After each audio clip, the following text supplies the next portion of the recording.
Magandang araw mga bay. Sa muli, balik na naman tayo sa dagat para makipagsapalaran. Solo dive lang tayo ngayon mga bay. Kaya tara, samahan nyo ko para sa mga kaganapan sa ating pagpalaot. Let's go!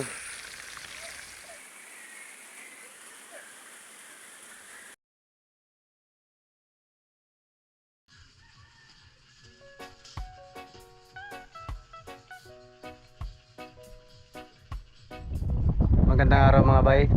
Muli, balik na naman tayo sa laot. Pero sa pagkakataong ito, solo dive lang tayo. Makikipagsapalaran tayo sa dagat. Baka sakaling meron tayong maiuwi at may lagay sa pagkainan. Sa ngayon, nahibasan pa yung bangka. Ayan. Bali, malapit na rin yung dagat. Antayin ko na lang. Maya maya. Mga kalating oras. Abutin na ito ng dagat.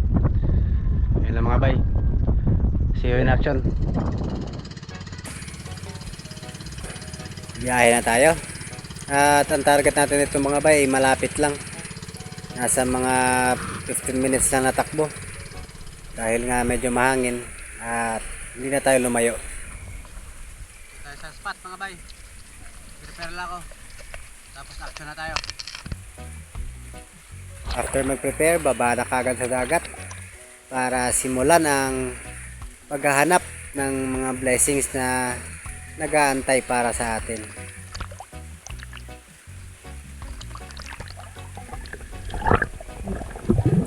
First dive of the day mga bay.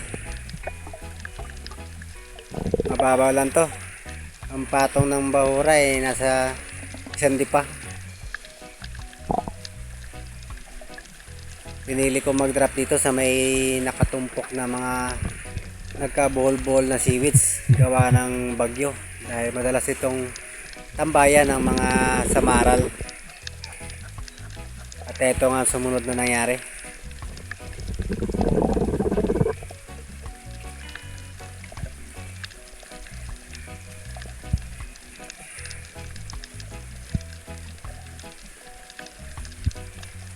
Meron ng isang grupo ng mga samaral na dumaan at malayo yung direksyon ng pana natin, kaya nag fish call na lang ako at inantay na lumapit sila. At ayun, lumapit nga mga bay, kaya pumili na agad tayo ng isa at nang mamit yung range ay kinalabitan na natin. Nabawasan ng isa ang grupo ng mga samaral na yun mga bay. Bago pa lang sa kabilog. Hanggang sa pagkakataong ito mga bay ay abala pa rin yung mga tao na ayusin ang kanilang mga seaweeds na pinagbuhol-buhol ng bagyong Tino. Kagaya nga nitong area na kung saan ako nagda-dive, talagang nakakapanghinayang yung mga seaweeds dahil talagang nagkabuhol-buhol at medyo mahirap itong ayusin. Kaya matagal-tagal bago tuluyang maibalik sa ayos ang mga tanim na seaweeds. Another dive mga bay. Bumaba lang ako ng konti doon sa pinagpanaan ko ng samaral dahil meron ako na ispatan na isang barchick coral trout or ublong. Dito nga pagkadapa ko nag-fish ko lang ako at inantay na magpakita ulit yung barchick coral trout na nakita ko kanina.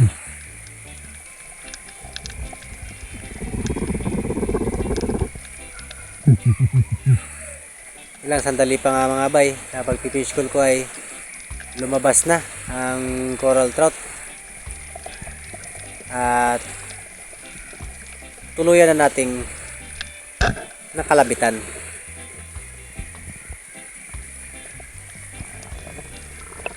Para sa pangalawang isda sa araw na ito, isang ublong or barchick coral trout. Medyo nahihirapan nga ako sa part ito mga bay dahil sumasabit yung lubid natin sa mga nakabuhol-buhol na mga seaweeds na yan. ganitong pagkakataon ay dapat doble ingat dahil ayaw natin sumabi tayo sa mga linyang to.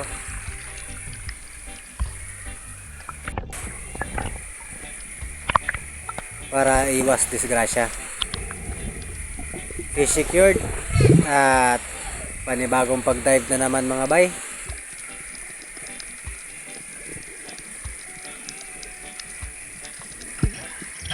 Umabante na ako ng konti. At sa pagkakataong ito, malinis ang area nito. Wala nang mga seaweeds na nagkabuhol-buhol kaya medyo malaya tayo makakagalaw dito.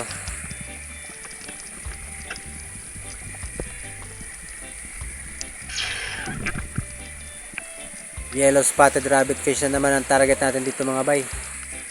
Nanginginain sa may bato. Napakakalmado ng isda. Kaya sinusubukan ko na matimingan na magtapat silang dalawa. Baka sakaling ma-double kill natin.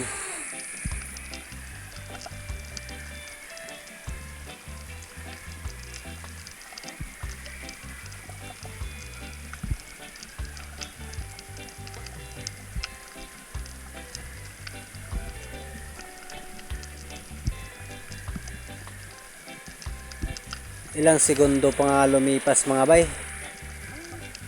Hindi pa rin natin nakukuha yung tamang timing na magkatapat sila at para makalimutan natin.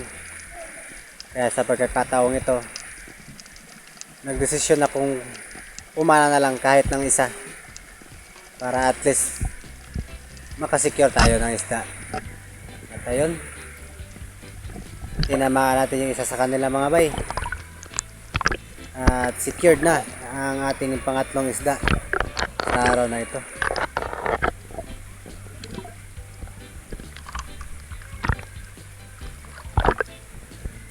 Sa pagkakataong ito medyo umiihip-ihip na naman ang hangin.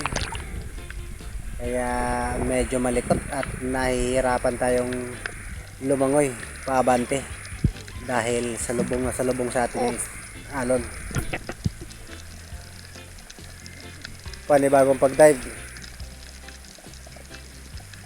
Harlequin sweet tip ang nakita kong target dito mga bay. 2 piraso sila.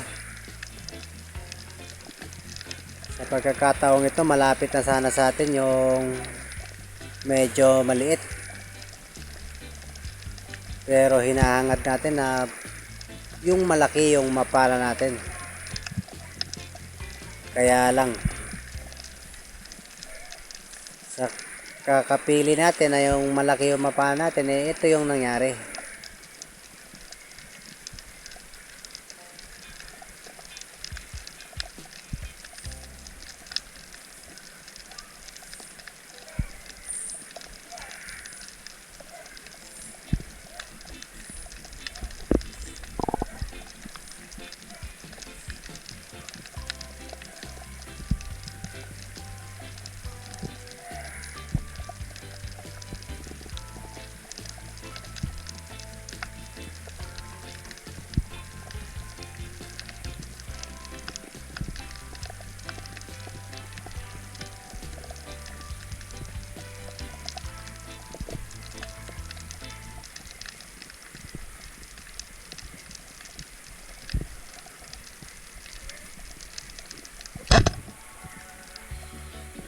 Hindi tinamaan mga bay. Kaya move forward na lang tayo. Panibagong pag-dive na naman. At maghahanap ulit tayo ng panibagong target.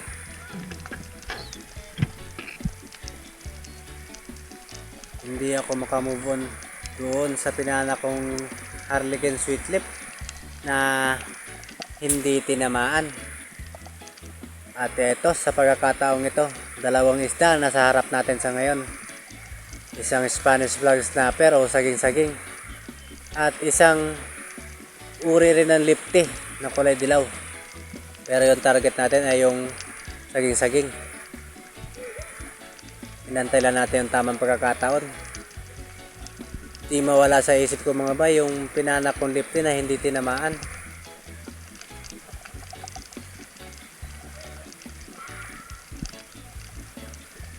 Dahil nga sa kaisip natin na yung lifting hindi tinamaan, ayun. Hindi ulit natin tinamaan yung saging-saging. Dalawang magkasunod na mga bay. Kaya move forward ulit tayo at naghanap ulit tayo ng magiging target. At sa pagkakataong ito, sisiguraduhin na natin na tatamaan natin yung isda. At hindi ko na rin iniisip yung dalawang isdang hindi ko tinamaan. Baka ma-distract na naman ako. Pagkalapag ko nga dito sa may ledge ng bato, meron agad na pong nakita. Isang harlequin sweet lip ulit.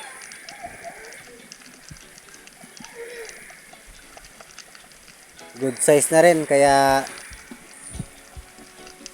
target lock na mga bay. Dahan-dahan siya lumalapit at ayun, tinamaan na nga natin mga bay.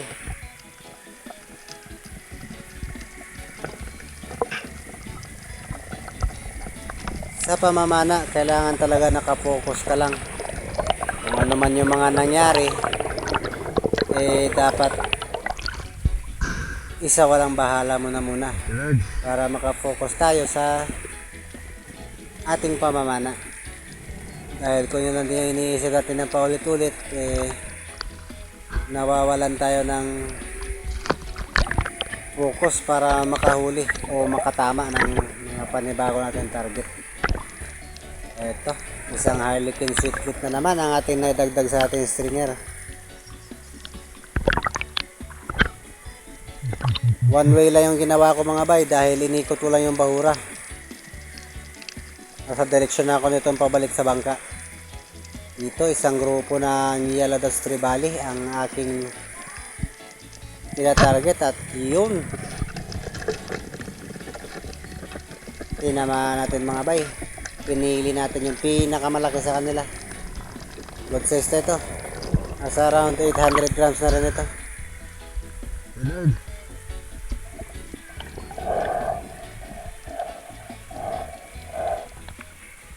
Talakitok.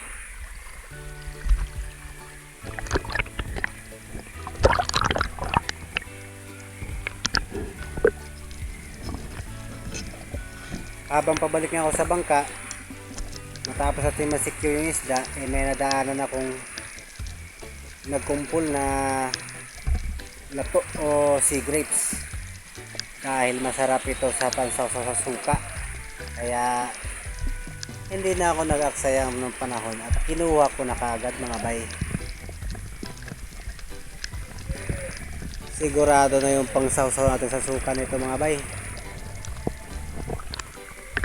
Madalang na yung lato dito sa area namin dahil marami na ng lato dito mga bay para ibenta. Sarap to. Kaya kapag nakakadaan ako ng mga ganito, hindi ko na pinapalagpas. Tuluyan na ako bumalik sa bangka. At ayun, yan ang huli natin mga bay.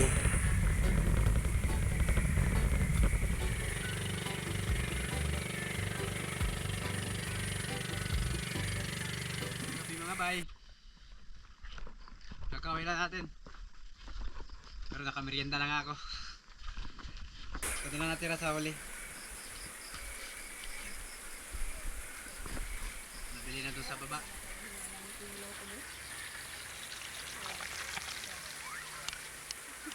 Alright.